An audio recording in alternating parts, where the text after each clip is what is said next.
All right, welcome to today's episode of Ready Row USA. I am Ryan Worth, your host.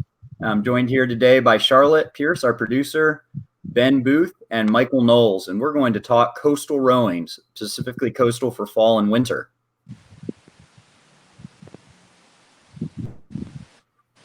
Okay, thanks. Thank you so much, Ryan. I'm going to disappear here while I introduce our sponsors that make it possible for us to do this show. And again, I'm the producer, Charlotte Pierce. Our senior correspondents are Mark Wilson of All American Rowing Camp and Ryan Worth, who's down there in Chattanooga doing all sorts of things with the University of Tennessee and Lookout Rowing Club, and the head of the Hooch coming up. We also have contributions from Allison Polini of Carnegie Lake, Tara Morgan of Seize the Oar, Reba Knickerbocker contributes. She's a consultant and has been the blade. Veronica Platzer's out there in Boulder Community Rowing, and my colleague here at Community Rowing in my own rowing club is Jeff Cronick. He contributed last week. Thank you all. And we have another exciting episode of Ready Row USA where we feature the best of rowing news, interviews. We highlight gadgets and gear from clubs, companies, and rowers across the country. We highlight also rowing clubs. So if you want to get your rowing club on the podcast, please contact us. Everything's in the show notes below the window that you're probably listening or watching. We're part of the International Rowing Chat Network at rowing.chat. And you can subscribe if you'd like to receive notifications of upcoming shows. We do about one a week, sometimes a little extra special thing. We're going to be doing some stuff from the Head of the Charles this coming weekend. And you can send in news tips all by visiting the website. The links are in the show notes. And we appreciate our live viewers. We'll try to get to as many of your comments and questions as possible. So watch for that. And also watch for our episode hashtag or listen for it. Ryan will be saying that out loud, and it's also on our video portion of the podcast. But first, a word about our fabulous sponsors. We really appreciate Oar Inspired for being a sponsor this last couple of months. They have an amazing, really handy GoPro action camera mount. And it does fit other kinds of action cameras. I have a Garmin myself, and it fits that. So it's really handy. It actually fits on your boat. It's not made for like some flat surface. It's, follows the contour. So read more about that at rowing.chat/sponsors. And also the Randall Airfoils have been a sponsor for a few weeks now, and they are offering a special on this device that you glue onto your blades, and it helps you, kind of trains you to not dig too deep with your oars. It's gotten a lot of good feedback from some very good rowers, so it can increase your effectiveness. Last week we had the JL people on. Allie Abrams was featuring the regatta jacket. It's fully waterproof, just really sharp looking jacket. And thank you, Allie, for coming on and just contributing a lot more besides the jacket. It was really good to have you. And now back to Ryan with the show. Yes, thank you, Charlotte. And today we've got a couple very exciting guests, Ben Booth and Michael Knowles. And we're going to start by talking to you, Michael, about your program that you've got going down there in Eczema. Welcome, and thanks for being on the show today. Thank you very much. Glad to be a part of it. And awesome. So for the viewers that are going to be able to watch the live stream, we've got some great photos from these guys. But Michael, I'm going to need you to describe just generally what got you started with the Scullers Rowing program. Well, we started it, let's see, it's 4 years ago now. I was at a point in my life where I was looking for a new challenge. I had never sculled, I'd never rowed before. So I had no idea what the sport was about. And just through a chance meeting, I met someone who became my partner in the club, who came down here, moved here to Exuma to explore the possibility of setting up a club. And it just kind of all went from there. Fast forward 4 years later, we've gone off to compete, and now we're training the new set of Bahamian rowers. Awesome. And one of the things that both of you guys are doing that I think is really cool is that you've taken this coastal model and you're integrating the learning experience of boat construction, not only for a cost effectiveness, but as an additional learning tool to the experience for your youth rowers. Oh yeah, definitely. One of the big things that I hope that the kids learn from it is about ownership. Taking ownership in the equipment that they use, and taking ownership in being the best that they could be, and getting an appreciation for how much work it takes, and the hours. Building a boat is just like rowing, so it takes many, many, many, many hours to get it done and to get it right and make something beautiful. And hopefully that translates over to them. Absolutely. And what construction technique are you using to build these coastal shells? We're using tried and true stitch and glue construction. It's all mahogany marine plywood with a fiberglass sandwich, and we've made sure that it meets and exceeds these standards for safety and flotation when it comes to watertight bulkheads. And yeah, it's built like a tank, even though it's made out of very thin plywood. Absolutely. And what are you doing to build the riggers and the pins and the other pieces of fixed equipment? So everything is being made out of the fixed equipment. The riggers are going to be laminated mahogany plywood, laminated with epoxy, and then wrapped in fiberglass. Once that happens, they'll be super stiff and they'll be able to take a lot of abuse. As far as pins are just your standard stainless steel bolts, and I've used them before on some of our fiberglass racers, and they work extremely well. Very cool. And so, for the listeners at home that have any rudimentary knowledge of woodworking or construction, this hopefully sounds like something that the beginner DIYer would feel comfortable tackling, because I think it is. Oh yeah, it definitely is. That's one of the benefits, one of the reasons why we chose to go with stitch and glue construction, and also why we also went with a chine hull, so the flat surfaces rather than a rounded hull, because it's basically just stitching them together and you're making sure everything's kind of straight, and it's pretty simple. We're making it a little bit more complicated because we want these boats to be as close to the experience that they would have in a mass-produced boat as possible. So all the other little things like ergonomics and distances from the height of the seat to the bottom of the feet, rigger, pins, all of that stuff's being taken into account. So it's a little bit more complicated with that. But for the average person, yeah, the stitch and glue construction, anyone can do it once you have basic woodworking knowledge. Great. And do you have youth obviously in your club, and then you and your partner, what is the population of the club that you've got going so far? Well, right now we have 10 registered people. That's including me and my partner and a few kids. We're hoping to bring more adults on board as well. I'm really all about the kids, but I also want some adults to compete against and to push myself with. But hopefully it'll grow. It's just getting people to realize that get over their fear of the water, because oddly enough, on an island, people usually have a fear of the water. But right, that's probably the biggest obstacle. Oh, that is so cool, Michael. And just to remind everybody, you can follow their club on Facebook. It's Scullers Rowing, and they also have a website, scullersrowing.com.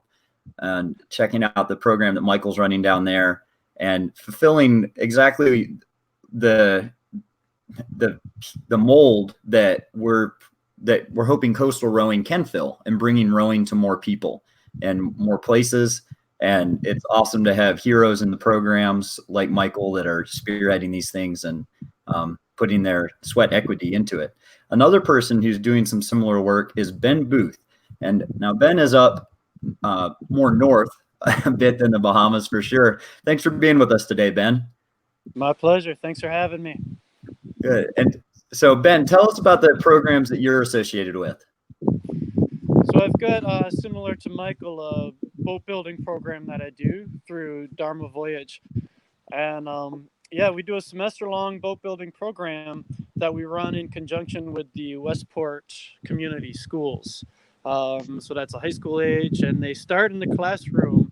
And so it's this comprehensive learning where they do half the semester in the class, where they learn basically place-based education. They learn about their town, their ecosystem, the maritime history of the area.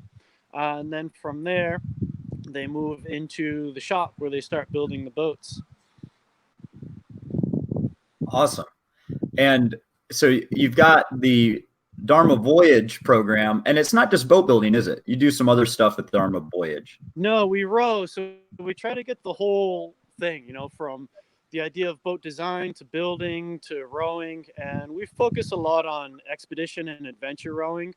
So we had a team this past summer train all summer long to take an open ocean voyage out to a small island about 8 miles offshore.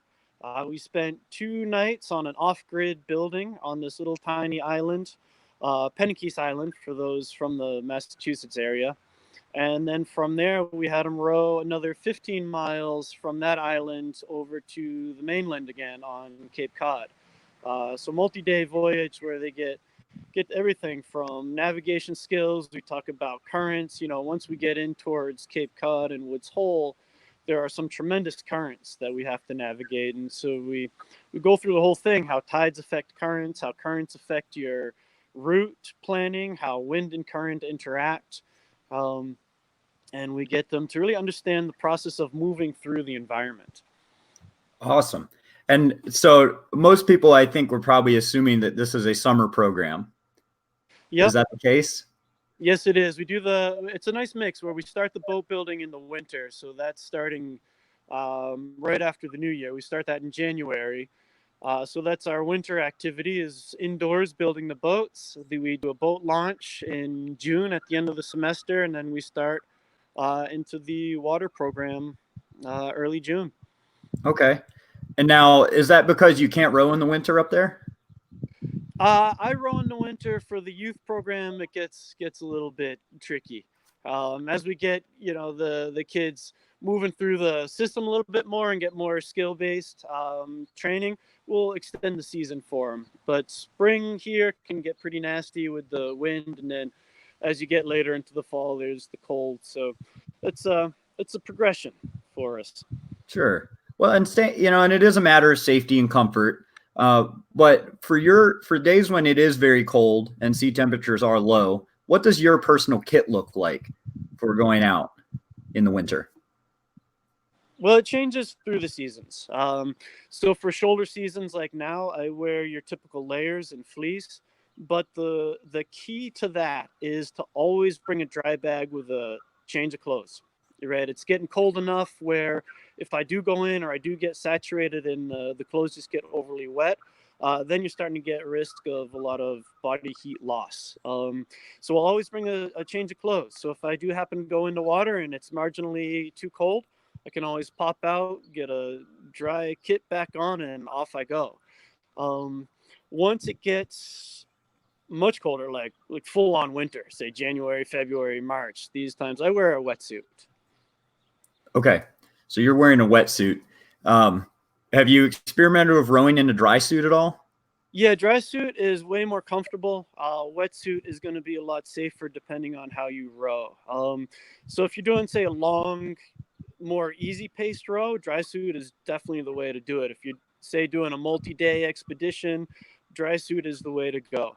Dry suit's going to be more comfortable. Thing with a dry suit, though, if you're working really hard and you're going to be going through surf and maybe rolling a lot, if a dry suit gets wet inside, either through a lot of sweat or just the natural seep that it will get, it's useless once it's saturated with moisture on the inside. Whereas a wetsuit is designed to allow water in, traps the water, and your body heats the water, and you get this tremendous warmth whether you're wet or dry in the wetsuit. So if you're looking at that slide now, like when I'm getting just hammered with overhead surf, I'm going to wear a wetsuit. Because even if I tear it, like let's say I'm rolling the boat through a massive breaker and there's riggers flying everywhere and the oars are upside down and inside out. And let's say I were to tear something. If I tear a wetsuit, it's not a big deal. I get a little tiny cold spot. If you tear a dry suit, it's a catastrophic failure. Right. And because you also have the buoyancy piece. And one of the reasons I'm asking Ben about this is because of a viewer question, and it was just geared towards that. For even the flatwater rowers rowing in the wintry mix that we'll get a lot, that's a similar kind of situation where you have your hard shell layers versus your soft shell layers of fleeces and stuff for soft, and then hard shell being your impermeables. So just hopefully that's clear to everybody.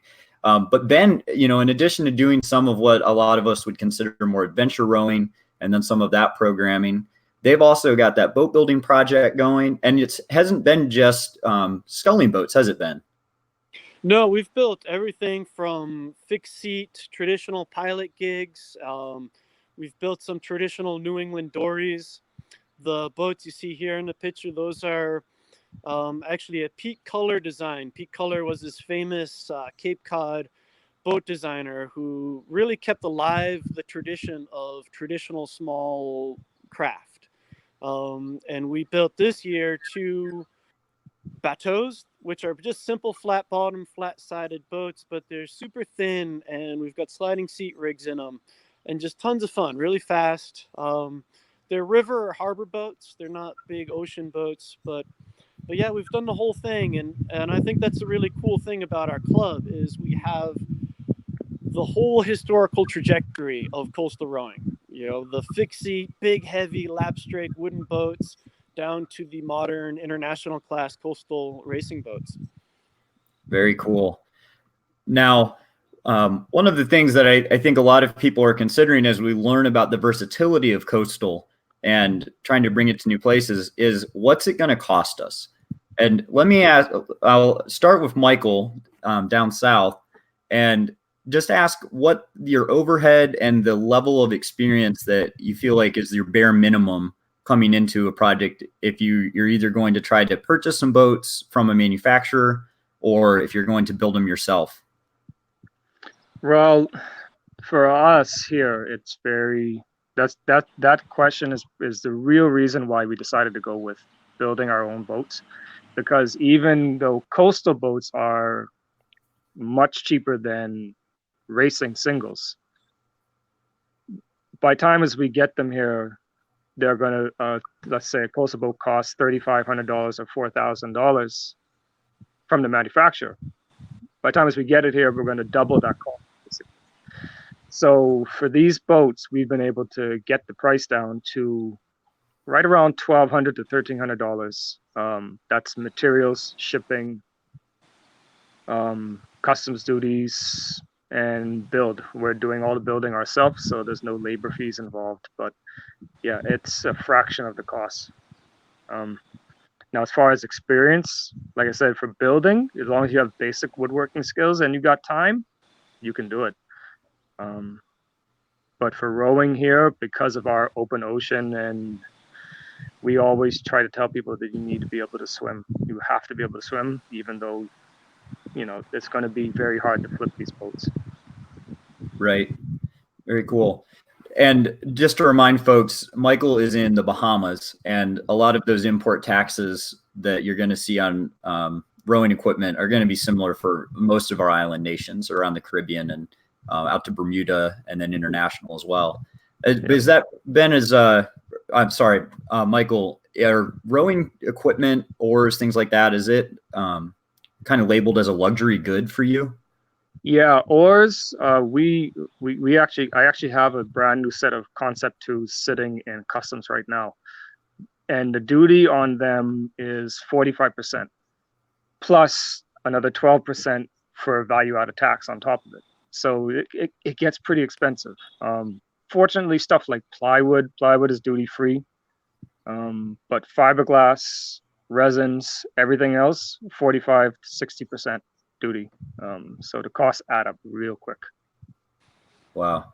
Okay. And then Ben, what kind of cost are you seeing on materials for your boat building projects? So when I build a boat for myself, which is a strip planked fiberglass composite, can generally get away with about $1,000. Okay. Now, what if you were going to build a coastal quad in the cheapest construction method possible to be a very effective boat? What would you do for that? So you could do a plywood construction for a larger quad. I think you could probably get away with about 3,000 in materials. So you're looking at, cost, but definitely attainable cost compared to, say, a flat water shell. But look, I think the key thing about coastal is it embodies the joy of just going on the water. So it really doesn't matter what you have. It's like, get a boat, get something that floats, get out there and whale away at it. I mean, that's, to me, the purity of coastal rowing. Sure, you can take it to the extent of racing and invest in the carbon fiber and this and that, but you can have just as much fun grabbing yourself a barely floating skiff, and as long as you're not going too offshore, just get out there, have fun, and pound around in waves and see what you can surf and be on the water. I mean, and that's, like I said, to me, that's coastal rowing at its essence. Yeah. Well, and Michael alluded to this, is that they are a pretty difficult boat to flip. I usually compare the coastal boats to about the stability of most of your paddle boards, and you're not standing, you're in a seated rowing position plus your oars. Do you find that's a fairly accurate analogy? It is, except for the way I like to row. Sure. I like to look out and be like, if it's not likely that I'll capsize, I'm not sure if I'm going out. Okay. Yeah. So looking for the adventure piece. Exactly. Very cool. Now, Michael, for you, what do weather and water conditions give you generally through the year? Do you find, is it basically rowable year round? Well, it depends on what your definition of rowable is. So for flat water, it is definitely not rowable year round. Here in Exuma, we don't have any real protected bodies of water. They do in Nassau, so there's a pretty vibrant flat water scene going in Nassau because they have a lake. But here in Exuma, year round we have the trade winds, and they're blowing at anywhere from 10 to 25 miles an hour, with open ocean swells, and yeah, so it can get pretty sketchy for most of the year. Okay. But to the point where an experienced sculler in a coastal shell is going to be fine. Oh yeah, for sure. Good. And I think that's an important piece. For a lot of us in the States, we have so much great of lakes and river systems for flat water rowing. I think another valuable tool for these coastals and some of these home built designs that we're seeing that are similar to or very much like the FISA models is that they're a great training boat as well. I've got an old Leo coastal here in Chattanooga that gets rowed more than almost any other boat in my boathouse because it is such a good training tool for your beginning rower.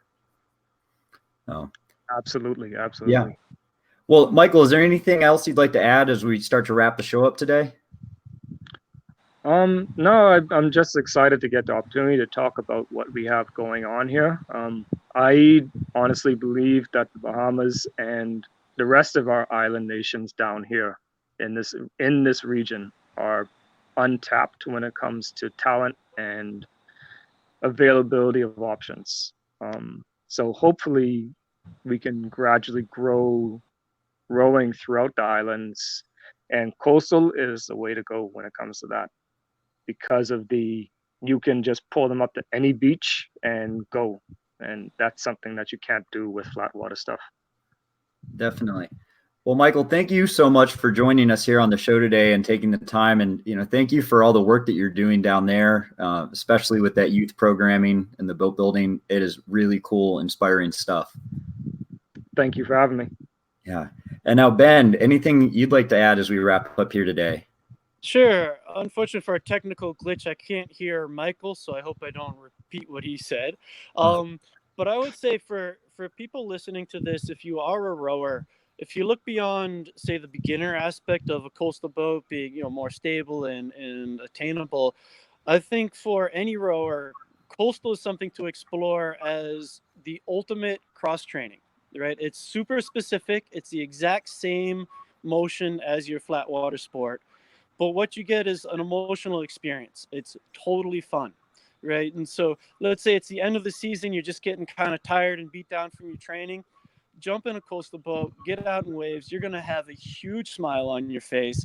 You're going to row hard just because you're going to love the feeling of flying over waves, surfing waves. You're going to finish after 2 or 3 hours of rowing, have no sense of fatigue because you've been in this emotional state of pure joy. You'll hit the beach and then your legs will be wobbling. You'll be like, wow, I just got a wicked workout, and yet I feel rested and rejuvenated because of the different context that you are in, the joy that you're in, and just that return to that childlike state of just ear to ear grinning. That's what it's all about, isn't it? It's really it, just like in some ways, as a coastal guy, I get tired of hearing the whole let's compare, coastal to flat water, this and that. It's like, look, they're different, they're the same. Coastal is just way fun. Just do it, grab a boat and get out in the ocean and experience something different, push those boundaries, challenge your technique. And again, like I said, just have fun, get that mental release, that joy stimulates in the mind. Awesome. Very cool. Ben, thanks so much for joining the show again this time. It'll be great to continue having you on. And thanks, for all the work that you're doing up there with the programs in Massachusetts and carrying that enthusiasm and energy into the high school programs. It is just really cool stuff. All right, on. Okay, thank you guys. I'm just going to roll a few end credits and then we can chat at the end after we're finished. But I would like to point out that we want to make it your show. I'm talking to our subscribers and listeners. We have a club news forum, and I know for a fact that people want to get the message out about what's going on at their clubs. And seriously, if you have a tiny club with 5 people, it's okay. We want to talk about you, and we want you to contribute to the show. So help us get that content in here. And again, in the show notes, all the links for those forums. We also have a gadgets and gear forum. I think the guys that we had on today will probably have some great tips and tricks that they can put on for our future shows. And thanks again to our sponsors, rowing.chat/sponsors. And you can get some good deals there. So they kind of rotate in and out. So do check back on that site frequently. Our hashtag today is RRUSA Wild Waves. You can read it on the video version of this podcast, or just use RRUSA Wild Waves, and we'll check around social media and see who uses it, and then we'll give you a prize. So maybe one of the guys here, maybe Michael, could give you a outing in the Bahamas if you use it on social media. So I'm hoping anyway. I don't want to speak for you, but my company is Pierce Press. I've got I'm open for manuscripts in the field of alternative education and innovative education. So coaching, if that's the audience we have here, some innovative coaching techniques. You have a book idea, contact me. Our senior correspondent, Mark Wilson, is heading up to the head of the Charles right now. It's getting really a lot of action up here, and but he contributes every week and often hosts the show. He runs All American Rowing Camp, and he reps AccuDoc, and they also run camps around the world and around the country, the U.S. Highly recommended. Ryan is down there in Chattanooga. Like I said, he's involved in everything. He's a moving target, but he's very effective, and he coaches at Lookout and UTC, right, Ryan? Yep, and Chattanooga Junior Rowing, and I also work as a rep with Swift. So if you are in the Upper South, get in touch with me for your equipment needs. Awesome. Upcoming episodes, we're going to have a little bit of reporting from the head of the Charles. We're going to be interviewing Jen Huffman, who narrates the new documentary about Joe Rance, of the Boys in the Boat. So we're going to do that, and we're going to ask the question, what does the head of the Charles mean to you? So if you see one of our correspondents out there, think about that question. We'll be previewing the U.S. Rowing Convention in early December, and again, club news, we need you to send that in. So thank you very much for tuning in and listening, and we'll be in touch. All right. Happy training, everyone. Bye, guys. We have more listeners today than ever. That's great. Awesome. Yeah. Yep. Yeah. Credit to Michael and Ben on that. Yeah, I think they're a big draw. I dropped their names around the internet. So we can wind up here, and thanks again, Ryan, for hosting. I'll see you next week for the head of the Charles debriefing on all the exciting action from